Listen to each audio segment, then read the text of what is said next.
Од Сабајлево во Брисел почна скрининг процесот со Европската Унија, што е нова фаза на македонскиот евроинтегративен пат во рамките на кој се прави вистинска вивисекција на македонските институции и администрација за фазата на подготвеност да се имплементираат европските директиви и стандарди. За почетокот на скринингот на својот Facebook профил се обрати и вице-премиерот за европски прашања и главен преговарач Бојан Маричик, кој меѓу другото напиша дека скринингот е важна задача за сите нас и повика на обединување со цел да се заврши што е можно поскоро. Скринингот е важна задача за сите нас. Затоа сите да се обединиме околу оваа национална задача и да ја извршиме што е можно поскоро. Имаме добра основа и политичка волја и капацитет да го направиме тоа. Граѓаните сакаат и заслужуваат да живеат во европска Северна Македонија и да ги користат бенефитите што ги носи членството во Унијата. Македонскиот тим е спремен за отворање на скрининг процесот. Нека ни е со среќа и успех.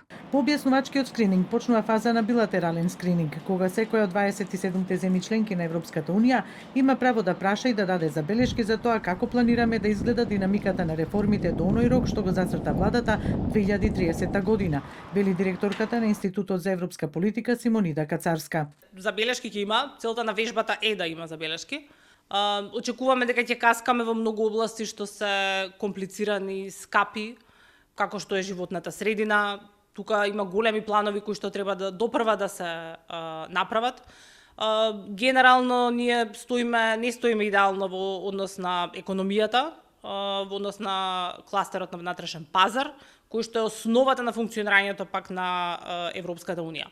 Кацарска смета дека изгубеното време со разните блокади ќе се рефлектира на брзината да се фати чекор со реформите. Овој максимумот со што може да се надеваме е дека администрацијата, меѓутоа и на политичко ниво, овој процес ќе биде искористен за да се даде тој многу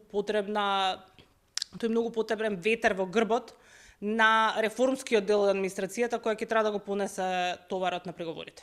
Скринингот почна со јавните набавки во кои представниците на Европската Унија ќе информираат кои се новините во европското право на овој план од 2018 и 2019 година.